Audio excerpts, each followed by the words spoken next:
कि वो तमाम खास तौर से बीजेपी के लोगों को कहती हैं कि राज करना है करो, आग लगाया न करो। अच्छा। राज करना है करो, आग लगाया न करो, धर्म के नाम पे लोगों को लड़ाया न करो। और अपने कार्यकर्ताओं से कहती हैं कि हिम्मतें जीत भी सकती हैं, यकीन तो रखो।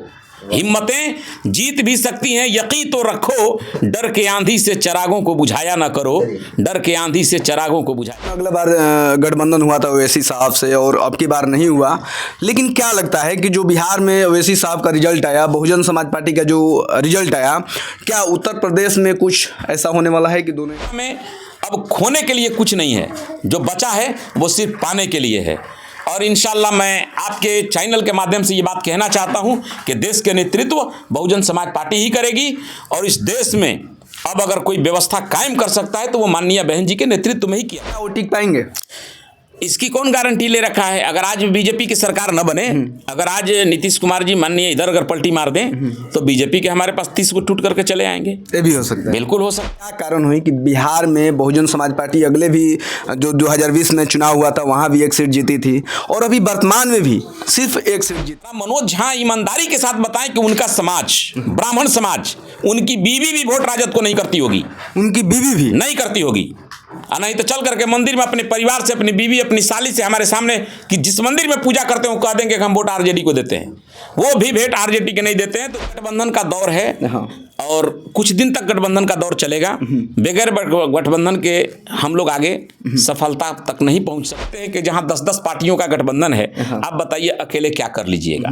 इसलिए वो चाहते हुए भी हाथी वाला बटन छोड़ करके दूसरे के साथी बन जाते हैं। मानना है कि बिहार में मुसलमान, हम पार्टी में नेता हैं जी, लेकिन बिहार के जो अब युवा हैं जी, हमारा जहां तक भरोसा है कि मुसलमान का जो नौजवान अख्तरुल ईमान और असदुद्दीन ओवैसी साहब का जिधर से उंगली घूमेगी, नौजवान मुसलमान उधर घूमेगा।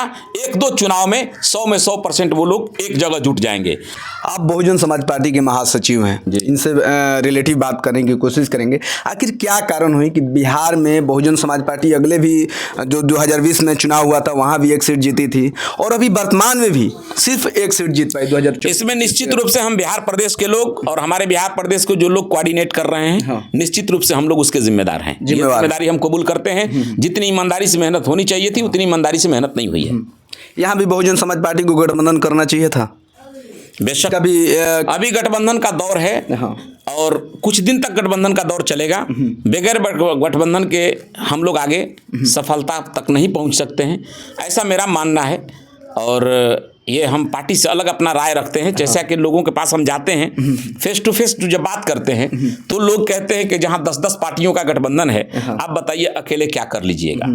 इसलिए वो चाहते हुए भी हाथी वाला बटन छोड़ करके दूसरे के साथी बन जाते हैं। तो ये उनके दिमाग में बात बैठ गई है और इनको हटाने के लिए एक ही विकल्प होगा कि हमें भी कुछ पार्टियों के साथ गठबंधन करना पड़ेगा। गठबंधन का दौर है, गठबंधन करना पड़ेगा जी। जो सतीश यादव जी हैं, काफ़ी करीबी वोट से जीते और कहीं ना कहीं तमाम लोगों पर FIR हुई तब जाकर वह जीते। सतीश यादव जी ने एक इतिहास कायम कर दिया और सतीश यादव जी का जीत भी बहुत माने रखता है। अच्छा।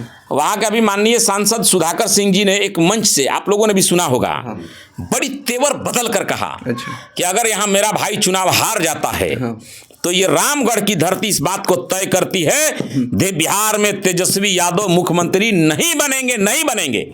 ये असंभव है। हुआ और यही हुआ।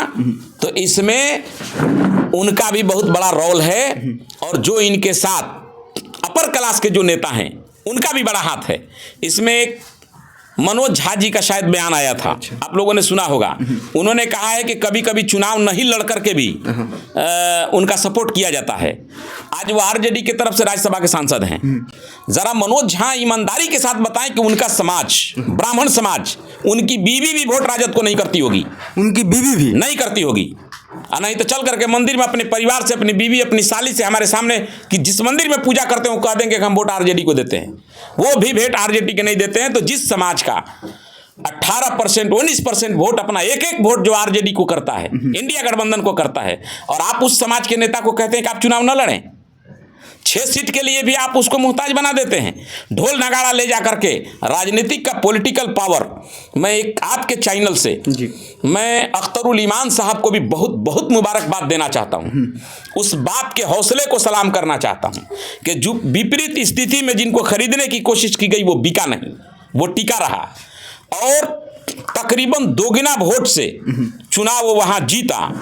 और उसके बाद में ढोल नगाड़ा ले जा करके उनके दरवाजे पर कहा कि हम 5 सीट जीते हैं, हमें सिर्फ 6 सीट दे दो। उस व्यक्ति के अंदर लीडरशिप की क्वालिटी है।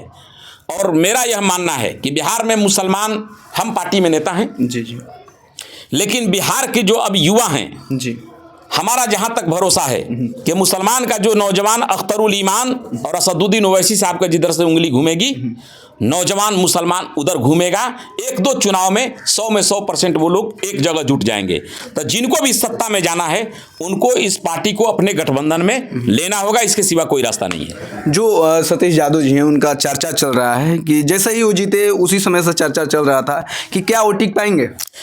इसकी कौन गारंटी ले रखा है? अगर आज बीजेपी की सरकार न बने, अगर आज नीतीश कुमार जी माननीय इधर अगर पलटी मार दें तो बीजेपी के हमारे पास 30 वोट टूट करके चले आएंगे। ये भी हो सकता है, बिल्कुल हो सकता है। 10-10 करोड़ रुपया लगा करके लोग चुनाव जीता है, 2-2 करोड़ रुपया लेकर के टिकट लेकर के आया है। बताइए कौन अपना नुकसान सहेगा? काहे नहीं आ जाएगा? सत्ता जिधर सरकार बनेगी उधर लोग आ जाएंगे, ये कोई बड़ी चीज़ नहीं है। लेकिन हमारी पार्टी का जहाँ तक सवाल है, हमारी पार्टी में वही लोग अब रह चुके हैं जो लोग तमाम स्थितियों के विरोध में, परिस्थितियों के विरोध में जिन्हों के अंदर चलने की साहस है, वही लोग हमारे पास बच गए हैं। बसपा में अब खोने के लिए कुछ नहीं है, जो बचा है वो सिर्फ पाने के लिए है। और इंशाल्लाह मैं आपके चैनल के माध्यम से ये बात कहना चाहता हूँ कि देश के नेतृत्व बहुजन समाज पार्टी ही करेगी। और इस देश में अब अगर कोई व्यवस्था कायम कर सकता है तो वो माननीय बहन जी के नेतृत्व में ही किया जा सकता है। बिहार में अगला बार गठबंधन हुआ था ओवैसी साहब से और अब की बार नहीं हुआ, लेकिन क्या लगता है कि जो बिहार में ओवैसी साहब का रिजल्ट आया, बहुजन समाज पार्टी का जो रिजल्ट आया, क्या उत्तर प्रदेश में कुछ ऐसा होने वाला है कि दोनों एक साथ आ जाए?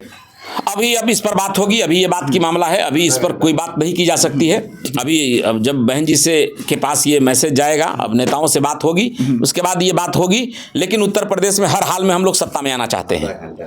चलिए, उत्तर प्रदेश में सत्ता में आने के लिए हम लोगों को जो भी करना होगा वो हम करेंगे, बाबा साहब के विचारों को बचाते हुए। आप शायरो शायरी से जाने जाते हैं, हम चाहेंगे कि माननीय बहन जी पर कुछ शायरो शायरी।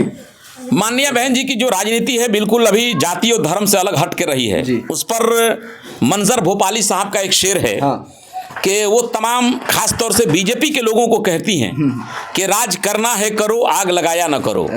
राज करना है करो, आग लगाया न करो, धर्म के नाम पे लोगों को लड़ाया न करो। और अपने कार्यकर्ताओं से कहती हैं कि हिम्मतें जीत भी सकती हैं, यकीन तो रखो। हिम्मतें जीत भी सकती हैं, यकीन तो रखो। डर के आंधी से चरागों को बुझाया ना करो, डर के आंधी से चरागों को बुझाया ना करो। बहुत बहुत धन्यवाद।